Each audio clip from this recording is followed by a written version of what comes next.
In this Elden Ring Covenants and Factions What Elden Ring Reputation Could Be Like video, we'll be looking at the upcoming Elden Ring RPG by From Software and Bandai Namco and speculating on the Covenant system that you are likely to see based on past releases. Some information around this has been confirmed, but keep in mind most of this is guesswork based on past From Software games in development and market trends. Souls games have an interesting take on player allegiance, creating engaging systems that promote roleplay and lore exploration without permanently locking the user into a choice.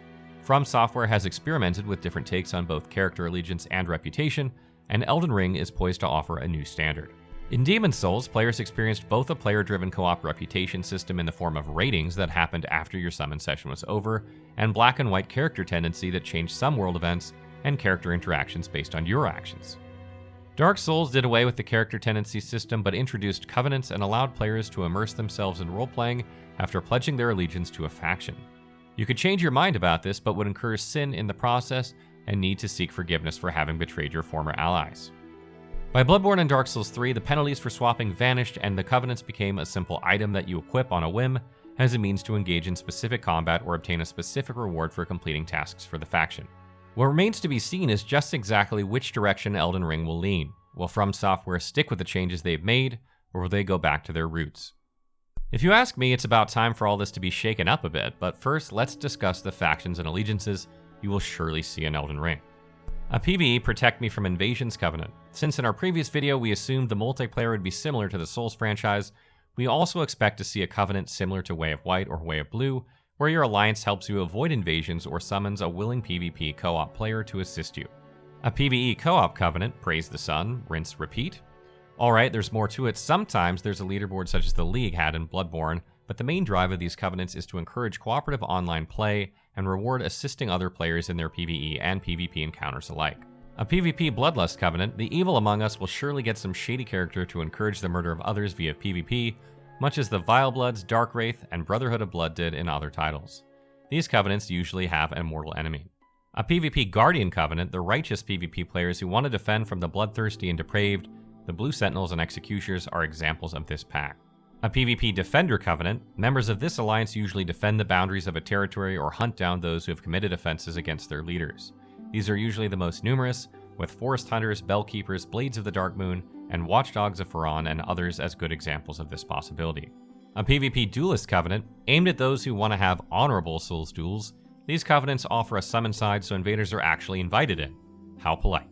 The Path of the Dragon and Dragon Remnants are examples of how these mechanics are applied. Now, just because the previous system was well grooved in, it does not mean that Elden Ring will follow it directly, and in fact, I think most of us would be a bit disappointed if it did.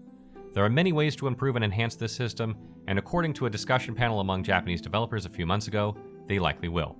What we are hoping is that this means that the world itself may be further impacted by player allegiance, allowing the player to have more effect on the game world around them. While it is understandable that Bandai pushed for the easing up of such penalties for Covenant betrayal, it does seem like it has gone too far the other way, making the roleplay aspect of it minimal as you can change your Covenant in seconds. Wouldn't it be nice if choosing a Covenant wasn't simply about the mechanics you enjoy the most, but also the ramifications of doing so? You know, kind of like an RPG?